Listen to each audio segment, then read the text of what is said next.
Hello दोस्तों, जय श्री राम, जय जय श्री राम। स्वागत है आपका अपना YouTube channel everyone for you में। दोस्तों, लेके आ गया हूँ आपके लिए एक और नया वीडियो जिसमें हम यूके SSC कनिष्ठ सहायक एग्ज़ाम में पूछा जाने वाला जीएस और हिंदी सेक्शन को कवर करेंगे। दोस्तों, ये सारे सवाल आपके लिए इम्पोर्टेंट होने वाले हैं ताकि आपको एक आइडिया मिल जाए कि आगे आने वाले जितने भी एग्ज़ाम होंगे उनमें भी इसी प्रकार और लेवल के सवाल देखने को मिलेंगे। दोस्तों, अगर आप पहली बार मेरा चैनल देख रहे हो और अगर आपको हमारा ये सेशन अच्छा लगे या महत्वपूर्ण लगे या ऐसे ही वीडियो आपको आगे आने वाले सभी एग्ज़ाम्स के लिए चाहिए तो प्लीज़ अपना ही चैनल है तो आप सब्सक्राइब और बेल आइकन दबाना मत भूलना। और दोस्तों, शेयर तो बनता है। तो दोस्तों, शुरू करते हैं आज का सेशन। एक भी प्रश्न स्किप मत करना, चाहे वो जीएस का हो या हिंदी का हो। क्या पता जो सवाल आपके लिए मैं लेकर आया हूँ हूबहू आपको वही सवाल एग्जाम में देखने को मिल जाएं। तो दोस्तों, शुरू करते हैं आज का सेशन सवाल नंबर 1 के साथ। सवाल नंबर 1 कहता है, सातवाहन काल के दौरान गोलमिका क्या था? ऑप्शन नंबर 1 सेना की एक टुकड़ी का प्रधान, ऑप्शन बी वाणिज्य विभाग का अधिकारी, ऑप्शन सी नौकाध्यक्ष, ऑप्शन डी कलाधिकारी। तो दोस्तों, आपने बताना है सातवाहन काल के दौरान गोलमिका क्या था। तो दोस्तों, क्या था गोलमिका? इज द राइट आंसर हो जाएगा दोस्तों ऑप्शन नंबर ए, सेना की एक टुकड़ी का प्रधान। तो सातवाहन काल के दौरान गोलमिका सेना की एक टुकड़ी का प्रधान होता था। बढ़ते हैं दोस्तों आज का दूसरा सवाल। सवाल नंबर दूसरा, निम्नलिखित की सही जोड़ी बनाइए। एक तरफ है आपके पास अनुच्छेद, दूसरा है प्रावधान। अनुच्छेद ऑप्शन ए का आपके पास अनुच्छेद 243A जिसमें लिखा है उसके सामने सीटों का आरक्षण। अनुच्छेद 243B पंचायत की संरचना। ऑप्शन सी है अनुच्छेद 243C ग्राम सभा। अनुच्छेद 243D पंचायत का गठन। तो दोस्तों, एक कोड दिए गए आपको, आपने इनको मैच करना है कौन सा किससे सम्मिलित है, कौन सा अनुच्छेद किससे सम्मिलित है। तो दोस्तों, बात की जाए अनुच्छेद 243। तो दोस्तों, अगर बात करें हम अनुच्छेद 243A की, दोस्तों 243A आपका हो जाएगा इसमें ग्राम सभा से। अनुच्छेद 243B आपका हो जाएगा पंचायत का गठन। अनुच्छेद 243C आपको हो जाएगा पंचायत की संरचना। अनुच्छेद 243D आपको हो जाएगा सीटों का आरक्षण। तो दोस्तों, देखे जाए इसमें तो आपका ए आपको हो जाएगा ऑप्शन नंबर 3 के साथ जाएगा, बी आपका ऑप्शन नंबर 4 के साथ जाएगा। तो ऑप्शन नंबर ए आपका इधर राइट आंसर हो जाएगा। दोस्तों, बढ़ते हैं आपका आज का अगला सवाल। सवाल नंबर तीसरा है, समय जानने के लिए निम्न में से किस शासक द्वारा ताश घड़ियाल बनवाया गया था? किस शासक के द्वारा ताश घड़ियाल बनवाया गया था समय जानने के लिए? ऑप्शन ए है आपका मोहम्मद बिन तुगलक, ऑप्शन बी है हुमायूं, ऑप्शन सी है फिरोज शाह तुगलक, ऑप्शन डी है अलाउद्दीन खिलजी। तो किस शासक के द्वारा ताश घड़ियाल बनवाया गया था? इसका राइट आंसर हो जाएगा दोस्तों option number C, Firoz Shah Tughlaq. Important session होने वाला है दोस्तों, एक भी सवाल स्किप मत करिएगा। अगर आपको हमारा ये सेशन अच्छा लगता है तो प्लीज़ सब्सक्राइब, शेयर, लाइक ज़रूर करना। आगे ऐसे ही वीडियो देखने के लिए हमारे चैनल को सब्सक्राइब जरूर करना। आज का अगला सवाल, 1956 ईस्वी के राज्य पुनर्गठन अधिनियम द्वारा कितने राज्य और संघीय क्षेत्रों की स्थापना की गई? तो दोस्तों, 1956 का जो राज्य पुनर्गठन अधिनियम था इसके द्वारा कितने राज्य और कितने संघीय क्षेत्र की स्थापना की गई थी? ऑप्शन ए है आपके पास दोस्तों 14 राज्य और 6 संघीय क्षेत्र, ऑप्शन बी है 18 राज्य 9 संघीय क्षेत्र, ऑप्शन सी है 22 राज्य या 8 संघीय क्षेत्र, ऑप्शन डी है 21 राज्य 7 संघीय क्षेत्र। दोस्तों, इसका राइट आंसर हो जाएगा ऑप्शन नंबर ए, 14 राज्य 6 संघीय क्षेत्र की स्थापना की गई थी राज्य पुनर्गठन अधिनियम के द्वारा। बढ़ते हैं आज का अगला सवाल। सवाल नंबर 5 चंबल नहर सिंचाई परियोजना संबंधित है। चंबल नहर सिंचाई परियोजना संबंधित है। ऑप्शन ए का आपका सिंध बेसिन से, ऑप्शन बी गंगा बेसिन से, ऑप्शन सी यमुना बेसिन से, ऑप्शन डी ताप्ती बेसिन से। तो किस बेसिन से आपका चंबल नहर सिंचाई परियोजना संबंधित है? दोस्तों इसका राइट आंसर हो जाएगा ऑप्शन नंबर ए, नहीं दोस्तों option number C, Yamuna basin से संबंधित है। बढ़ते आज का अगला सवाल, सवाल नंबर 6वां। सवाल नंबर 6वां है, निम्न में से कौन सी एक फसल व्यापारिक फसल नहीं है? तो कौन सी एक फसल व्यापारिक नहीं है? ऑप्शन ए का गन्ना, ऑप्शन बी कपास, ऑप्शन सी केला, ऑप्शन डी बाजरा। तो दोस्तों इसका राइट आंसर हो जाएगा दोस्तों ऑप्शन नंबर डी, बाजरा। बाजरा एक व्यापारिक फसल नहीं है। दोस्तों आगे आगे हम बढ़ेंगे तो आपको क्वेश्चंस का लेवल भी आपको अच्छा देखने को मिलेगा, और हिंदी का सेक्शन भी मैंने इसमें रखा है। हिंदी के सेक्शन को मत भूलना देखना, उसमें भी इंपॉर्टेंट सवाल आपके लिए मैंने रखे हुए हैं। बढ़ते हैं क्वेश्चन नंबर 7। अंतर्राष्ट्रीय ओलंपिक समिति का मुख्यालय कहाँ स्थित है? Option A Vienna, option B Lausanne, option C Geneva, option D Madrid. तो अंतर्राष्ट्रीय ओलंपिक समिति का मुख्यालय कहाँ स्थित है दोस्तों? इसका राइट आंसर हो जाएगा option number B, Lausanne, Switzerland में। इंपॉर्टेंस बात है दोस्तों, आ सकता है एग्जाम में। बढ़ते हैं आज का अगला सवाल, सवाल नंबर 8। भारत की प्रथम महिला मुख्य निर्वाचन आयुक्त कौन थी? भारत की प्रथम महिला मुख्य निर्वाचन आयुक्त कौन थी? Option A R M. Nikam, option B S K. Bedi, option C V S. Rama Devi, option D G D. Das. तो कौन थी दोस्तों भारत की प्रथम महिला मुख्य निर्वाचन आयुक्त? तो आपकी V S. Rama Devi. Option number C is the right answer. बढ़ते हैं आपका आज का अगला सवाल, सवाल नंबर 9। सवाल नंबर 9 है, बिंग। बिंग एक वेब सर्च इंजन है जिसका स्वामित्व और संचालन डेस किसके द्वारा किया जाता है? आपने बताना है। बिंग आपका एक वेब सर्च इंजन है जिसका संचालन जो है किसके द्वारा किया जाता है? Option A Microsoft, option B Yahoo, option C Amazon, option D इनमें से कोई नहीं। दोस्तों इसका राइट आंसर हो जाएगा माइक्रोसॉफ्ट। माइक्रोसॉफ्ट के संचालन में अब जो है बिंग आपका है। अगला सवाल, सवाल नंबर 10। सवाल नंबर 10 है आपका, चिनसुरा निम्नलिखित में से किस यूरोपियन कंपनी का व्यापारिक केंद्र था? चिनसुरा निम्नलिखित में से किस यूरोपियन कंपनी का व्यापारिक केंद्र था? ऑप्शन ए पुर्तगाली, ऑप्शन बी अंग्रेजी, ऑप्शन सी फ्रांसीसी, ऑप्शन डी डच। तो दोस्तों इसका राइट आंसर क्या हो जाएगा दोस्तों? Option number D, Dutch, Chinsurah. बढ़ते हैं आपका अगला सवाल, सवाल नंबर 11। सवाल नंबर 11 है, मुगल काल में जमींदारों की व्यक्तिगत जमीन को किस नाम से जाना जाता था? मुगल काल में जो जमींदार होते थे उनकी जो निजी जमीन होती थी उसको किस नाम से जानते थे? ऑप्शन ए खिदमत, ऑप्शन बी मिल्कियत, ऑप्शन सी सनद, ऑप्शन डी मवास। तो दोस्तों मुगल काल में जमींदारों की जो निजी या व्यक्तिगत जमीन होती थी उसको मिल्कियत के नाम से जानते थे। Option number B right answer. दोस्तों अगर आपको हमारे सवाल अच्छे लग रहे हैं और ऐसे ही सवाल या ऐसे ही आपको अगर और वीडियो चाहिए तो हमारे चैनल को प्लीज़ सब्सक्राइब कर लीजिएगा आगे आने वाले यूके त्रिपक्षी के सभी एग्जाम्स के लिए। बढ़ते हैं आपका आज का अगला सवाल, सवाल नंबर 12। सवाल नंबर 12 है, टाइफाइड तथा कोलरा विशिष्ट उदाहरण है। किसके उदाहरण है दोस्तों एक टाइफाइड और कोलरा? ऑप्शन ए का पास संक्रामक रोगों के, ऑप्शन बी वायु जन्य रोगों के, ऑप्शन सी जल जन्य रोगों के, ऑप्शन डी उपयुक्त में से कोई नहीं। तो दोस्तों टाइफाइड की बात करें या कोलरा की बात करें दोस्तों ये आपके संक्रामक रोगों के उदाहरण हैं। इंपॉर्टेंट सवाल था दोस्तों। बढ़ते आपका आज का अगला सवाल, सवाल नंबर 13। दो कंप्यूटर नेटवर्क के बीच डेटा पैकेट को स्थानांतरित करने के लिए एक डैश का उपयोग किया जाता है।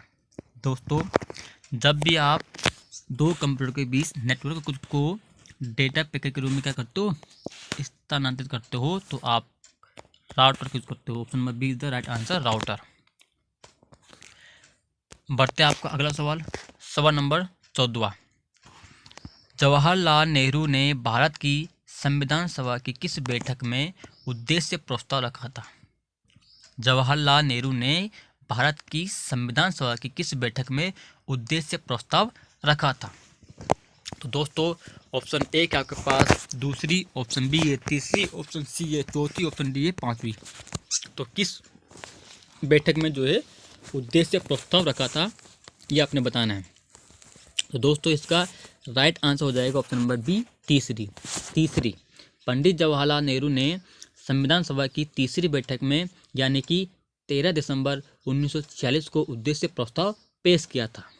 बढ़ते दोस्तों आज का अगला सवाल, सवाल नंबर 15। तृतीय पंचवर्षीय योजना में सार्वजनिक क्षेत्र के उपक्रमों हेतु कितनी राशि का प्रावधान रखा गया? दोस्तों तृतीय पंचवर्षीय योजना में सार्वजनिक क्षेत्र के उपक्रमों हेतु कितनी राशि का प्रावधान रखा गया था? ऑप्शन ए है आपके पास 7,220 करोड़ रुपए, ऑप्शन बी 7,230 करोड़ रुपए, ऑप्शन सी 7,240 करोड़ रुपए, ऑप्शन डी 7,250 करोड़ रुपए। दोस्तों इसका राइट आंसर हो जाएगा ऑप्शन नंबर डी, 7,250 करोड़ रुपए की राशि का प्रावधान रखा गया था। बात करें तीसरी पंचवर्षीय योजना की तो इसकी अवधि 1961 से 1966 तक की थी। इसका मुख्य उद्देश्य स्वतंत्र अर्थव्यवस्था बनाना था और यह योजना प्रधानमंत्री राजीव गांधी के कार्यकाल के दौरान प्रस्तुत की गई थी। इस योजना को हम गॉडगिल योजना के नाम से भी जानते हैं। तो दोस्तों इम्पोर्टेंट पॉइंट थे, नोट कर लेना। बढ़ते हैं आपका आज का अगला सवाल, सवाल नंबर 16। दोस्तों अगर आपको सवाल हमारे अच्छे लग रहे हैं, इम्पोर्टेंट लग रहे हैं तो दोस्तों हमारे चैनल को सब्सक्राइब जरूर करना, एक लाइक और एक शेयर जरूर करना अपने दोस्तों के साथ। सवाल नंबर 16, हैदराबाद को भारतीय संघ में मिलाने हेतु सैन्य कार्रवाई किस वर्ष की गई थी? तो दोस्तों हैदराबाद को भारतीय संघ में मिलाने हेतु सैन्य कार्रवाई जो की गई थी वो कब की गई थी? ऑप्शन ए सितंबर 1947, ऑप्शन बी सितंबर 1949, ऑप्शन सी सितंबर 1950, ऑप्शन डी सितंबर 1948। ऑप्शन डी है आपका सितंबर 1948। तो दोस्तों इसका right answer option number D ही है, सितंबर 1948। सितंबर 1948 राइट आंसर हो जाएगा दोस्तों इसका ऑप्शन नंबर डी। बढ़ते आज का अगला सवाल, सवाल नंबर 17।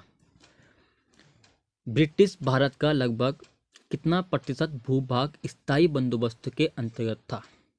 तो आपने बताना है ब्रिटिश भारत का लगभग कितना प्रतिशत भूभाग जो है वो स्थायी बंदोबस्त के अंतर्गत था। Option A 19%, option B 30%, option C 51%, option D 70%। तो कितना परसेंट भूभाग स्थायी बंदोबस्त के अंतर्गत था? तो दोस्तों ये था आपका option number A, right answer 19%। 19% भूभाग वो स्थायी बंदोबस्त के अंतर्गत था। स्थायी बंदोबस्त 1793 में गवर्नर जनरल लॉर्ड कॉर्नवालिस द्वारा पेश किया गया था। यह ब्रिटिश ईस्ट इंडिया कंपनी और बंगाल के जमींदारों के बीच भू राजस्व तय करने के लिए एक समझौता था जो 1793 में पेश किया गया था लॉर्ड कॉर्नवालिस के द्वारा। बढ़ते हैं आज का अगला सवाल, सवाल नंबर 18। सवाल नंबर 18 है, वैश्विक स्तर पर हरित क्रांति को प्रारंभ करने वाले कृषि वैज्ञानिक डॉक्टर नॉर्मन बोरलॉग किस देश के थे?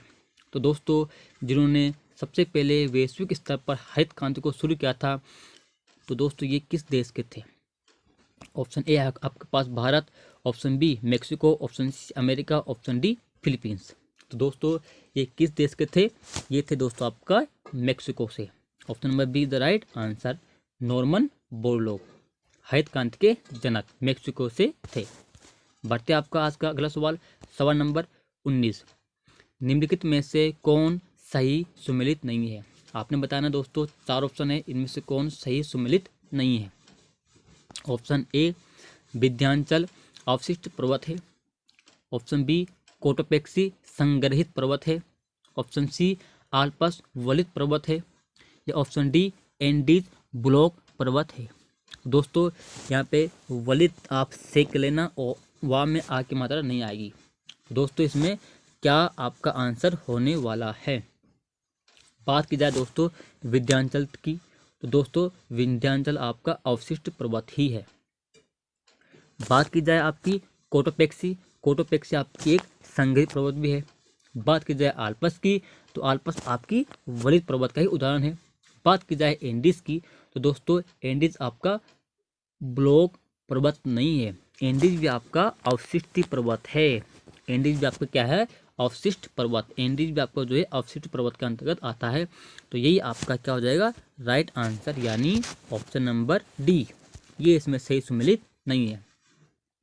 बढ़ते हैं आज का अगला सवाल, सवाल नंबर 20।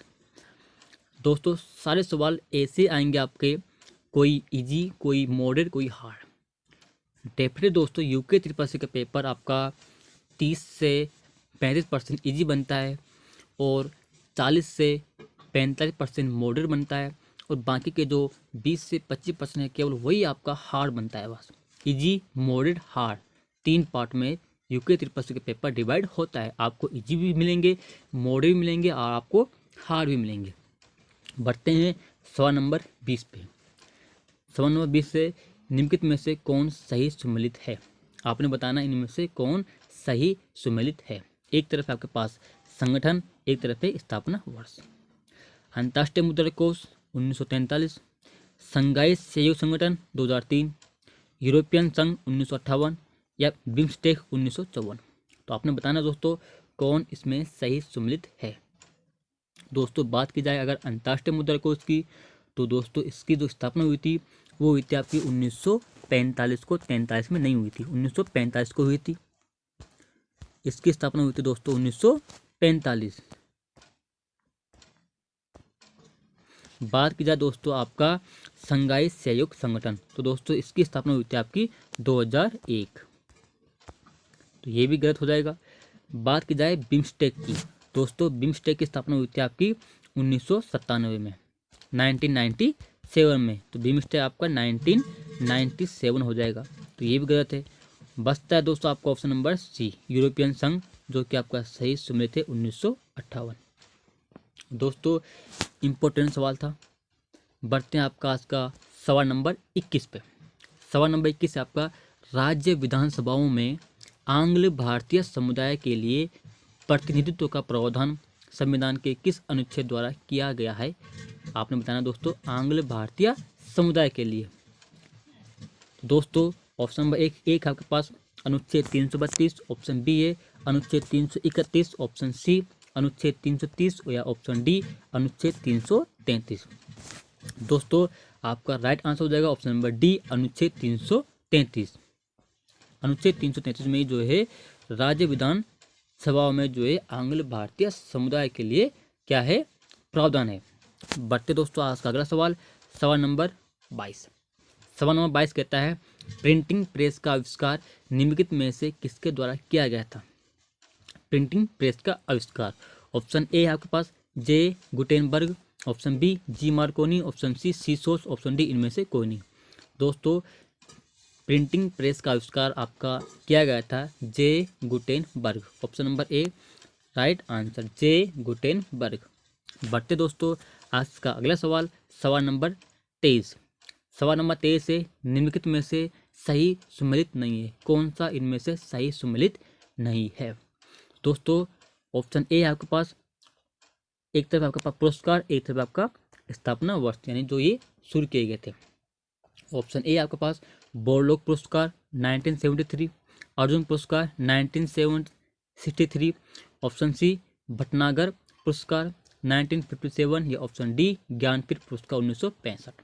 तो दोस्तों बात की जाए अगर इसकी बोरलोग पुरस्कार की, तो ये आपका 1973 में ही क्या हुआ था दोस्तों, शुरू किया गया था। अर्जुन पुरस्कार की बात करें दोस्तों तो ये आपका 1963 में नहीं 1961 में, यानी इसका 1961 हो जाएगा, तो यही इसमें सही सुमेलित नहीं है। ऑप्शन नंबर बी, अर्जुन पुरस्कार को 1961 में शुरू किया गया था, 1963 में नहीं। अगर दोस्तों आपको हमारे सवाल अच्छे लग रहे हो तो प्लीज़ सब्सक्राइब और लाइक ज़रूर करना, बेल आइकन और शेयर भी जरूर करना दोस्तों, आपका अपना ही चैनल है।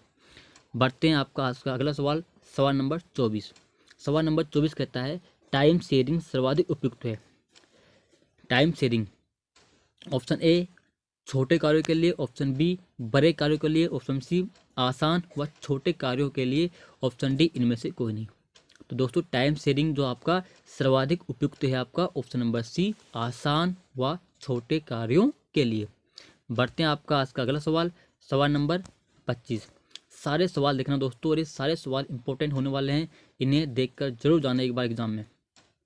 सवाल नंबर 25, नाट्यांजलि नृत्य महोत्सव किस राज्य में आयोजित किया जाता है? तो दोस्तों नाट्यांजलि ये आपका एक नृत्य महोत्सव है ये आपका किस राज्य में आयोजित किया जाता है? Option A Andhra Pradesh, option B Kolkata, option C Tamil Nadu, option D Telangana. दोस्तों आपने बताना है नाट्यांजलि। दोस्तों इसका राइट आंसर आपका हो जाएगा ऑप्शन नंबर सी तमिलनाडु। नाट्यांजलि नृत्य महोत्सव तमिलनाडु में आयोजित किया जाता है। बढ़ते हैं आज का अगला सवाल, सवाल नंबर 26। 3 कठिया प्रणाली में किसानों को अपनी भूमि जोत के कितने भूभाग पर नील की खेती करनी होती थी? तो 3 कठिया जो आपकी जो प्रणाली थी जिसमें किसानों को जो है जो उनकी जो भूमि जोत होती थी उसके कितने भूभाग पर नील की खेती करनी होती थी? Option A 3/20, option B 1/10, option C 7/20, option D 5/20। दोस्तों कितने भूभाग पर करनी होती नील की खेती?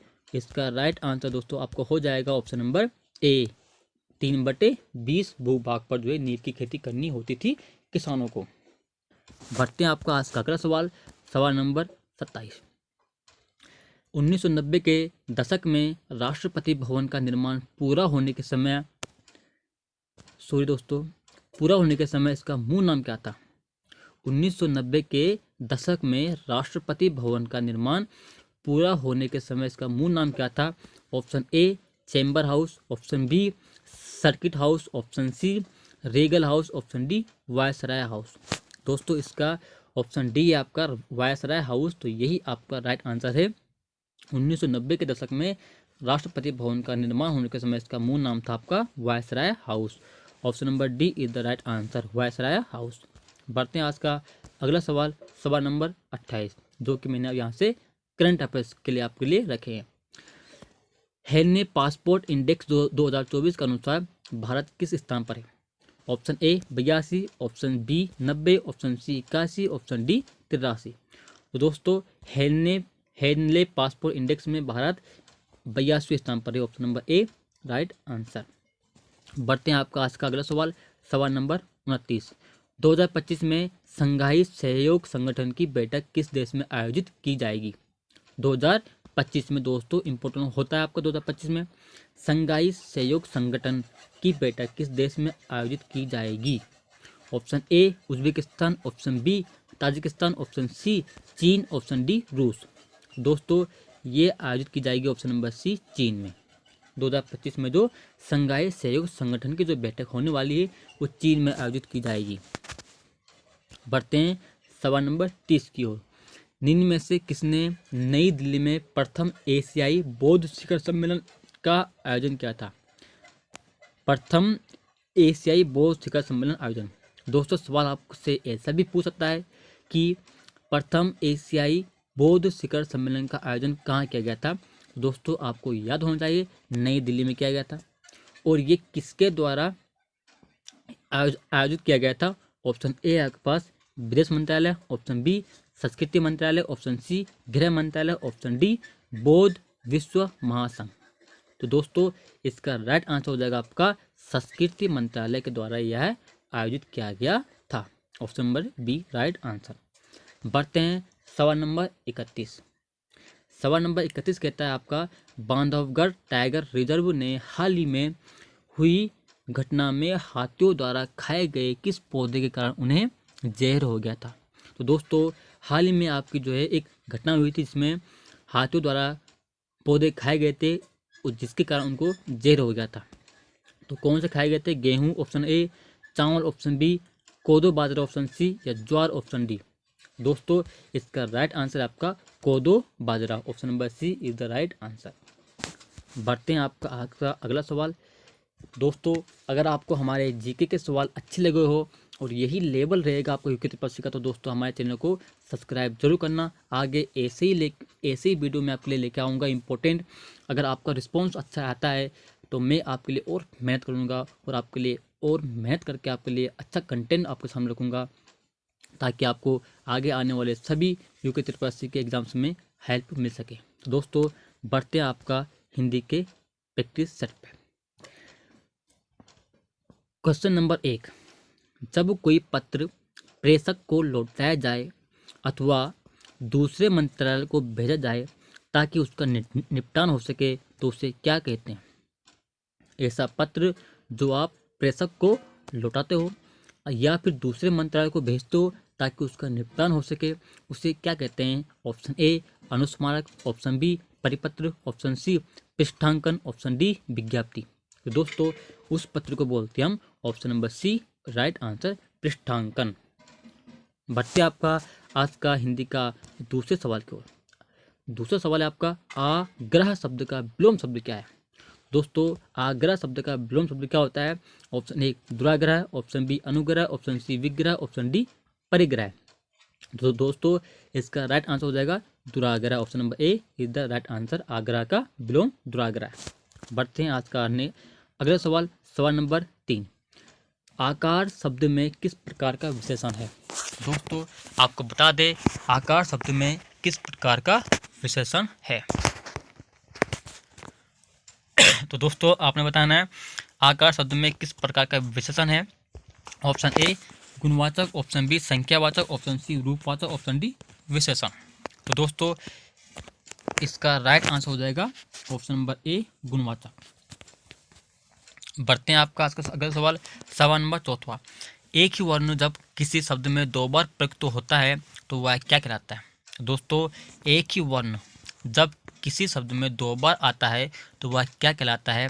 संयुक्त व्यंजन, महाप्राण व्यंजन, अल्पप्राण व्यंजन या द्वित्व व्यंजन। तो दोस्तों आपको पता होगा वह आपका द्वित्व व्यंजन कहलाता है। Option number D the right answer. जैसे अगर आप इसका एग्जाम्पल ले ले तो वह जैसे आप बोलते हो दिल्ली।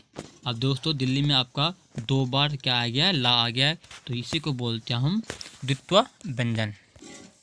बढ़ते हैं आपका आज का अगला सवाल, सवाल नंबर 5। सवाल नंबर 5 दोस्तों आपका है नल। दोस्तों एक मिनट, सवाल नंबर 5 है नल बूंद बूंद टपक रहा है, वाक्य में रेखांकित शब्द क्या है? तो दोस्तों नल बूंद बूंद टपक रहा था, वाक्य में जो रेखांकित शब्द है बूंद बूंद, ये क्या शब्द है दोस्तों? ऑप्शन ए विशेषण, ऑप्शन बी क्रिया, ऑप्शन सी क्रिया विशेषण, ऑप्शन डी सर्वनाम। क्या है दोस्तों?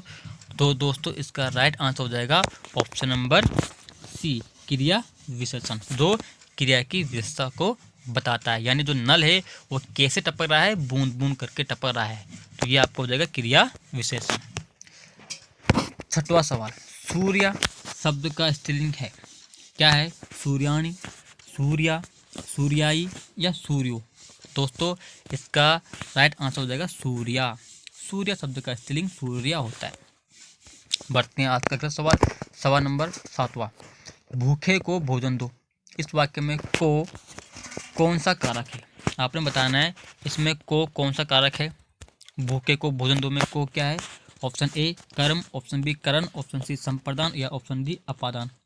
तो दोस्तों आपको पता होगा कर्ता ने कर्म को, यानी कर्म, इसमें option number A is right answer हो जाएगा। बढ़ते हैं आपका अगला सवाल, सवाल नंबर 8। सन्मति शब्द का सही संधि विच्छेद क्या है? आपने बताना है समधनमति, सतधनमति, संधनमति या फिर सतधनमति। दोस्तों सन्मति शब्द का सही संधि विच्छेद क्या होता है दोस्तों? इसका राइट आंसर है ऑप्शन नंबर डी सतधनमति। Option number D right answer हो जाएगा दोस्तों, देख लेना। सवाल नंबर 9। अटवी शब्द पर्यायवाची है। अटवी शब्द जो है किसका पर्यायवाची है दोस्तों? बिजली का, पुष्प का, वन का या नदी का। तो दोस्तों अटवी आपका वन का पर्यायवाची होता है। Option number C is the right answer. बढ़ते हैं सवाल नंबर 10। कौन सा शब्द वर्तनी की दृष्टि से शुद्ध है? मुमूर्षु, मुमूर्षु, मुमूर्षु या मुमूर्षु, कौन सा सही लिखा हुआ आपने बताना है। मुमूर्षु जो है कैसे लिखा जाता है आपने बताना है। तो दोस्तों मुमूर्षु लिखा जाता है आपका A, option number A is the right answer. मुमूर्षु ऐसे लिखते हैं, माँ में छोटी हूँ, फिर माँ में छोटी हूँ, फिर सा में छोटी, उस पर ऊपर की राखी माता मुमूर्षु। बढ़ते हैं आज का सवाल, सवाल नंबर 11। अधर्मण, अधर्मण शब्द का अर्थ है, आप बताएं दोस्तों। अधर्मण शब्द का अर्थ है धर्म का नाश करने वाला, धर्म को न मानने वाला, ऋण देने वाला या ऋण लेने वाला। दोस्तों इसका राइट आंसर हो जाएगा दोस्तों आपका ऋण लेने वाला। ऑप्शन नंबर डी ऋण लेने वाले को बोलते हैं हम दोस्तों हम अधर्मण। इंपॉर्टेंट सवाल है दोस्तों। बढ़ते हैं सवाल नंबर 12। आमदनी शब्द है, ऑप्शन ए संस्कृत का, हिंदी का, फारसी का या अरबी का? दोस्तों इसका राइट आंसर हो जाएगा ऑप्शन नंबर डी, आमदनी आपका अरबी शब्द है। बढ़ते हैं आपका सवाल नंबर 13। बिहारी, बंगाली, उड़िया, असमिया भाषाओं का जन्म कौन से अपभ्रंश से हुआ है? ब्राचर, खस, महाराष्ट्री या मगधी? दोस्तों इन सभी का जो जन्म हुआ है वो हुआ दोस्तों आपका मागधी अपभ्रंश से। बढ़ते हैं सवाल नंबर 14। दोस्तों अगर आपको हमारा सेशन अच्छा लग रहा है तो प्लीज़ लाइक जरूर करना, सब्सक्राइब करना मत भूलना। सवाल नंबर 14। नीरजा निम्न में से किस कवि की रचना है? मनु भंडारी, हरिकृष्ण प्रेमी, महादेवी वर्मा या जयशंकर प्रसाद? तो दोस्तों नीरजा किसकी रचना है? नीरजा आपकी है option number C, Mahadevi Verma की रचना है। बढ़ते हैं आपका अगला सवाल नंबर 15।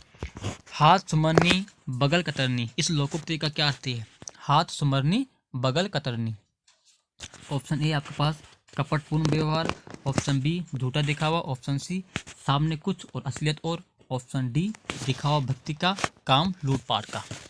तो हाथ सुमरनी बगल कतरनी ये लोकोक्ति है, इसका अर्थ होता है दोस्तों आपका राइट आंसर होता है दोस्तों ऑप्शन नंबर ए, कपटपूर्ण व्यवहार। इंपॉर्टेंट सवाल है दोस्तों, सारे के सारे इंपॉर्टेंट सवाल थे, हिंदी के भी और जीएस के भी। एक भी सवाल इसका मत करना, इसको ऐसे सवाल आपको देखने को मिलेंगे। सवाल नंबर 16।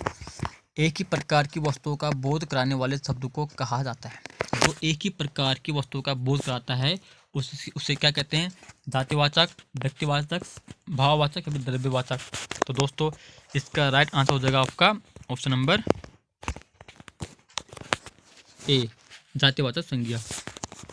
ठीक है दोस्तों, व्यक्तिवाचक होता है आपका जो किसी खास मतलब व्यक्ति, वस्तु या फिर स्थान का क्या करता है, पता चलता है। भाववाचक होता है जैसे जिस शब्द से जो है किसी व्यक्ति या वस्तु के जो गुण होते हैं, दोष होते हैं, आकार, उनके बारे में जो है मालूम चलता है। और द्रव्यवाचक होता है आपका जिस शब्द से जो है किसी द्रव्य या फिर पदार्थ का आपको मालूम चलता है, जैसे आपका पानी हो गया, दूध हो गया, तेल हो गया, लोहा, सोना। तो दोस्तों इसका राइट आंसर हो जाएगा ऑप्शन नंबर ए, जातिवाचक।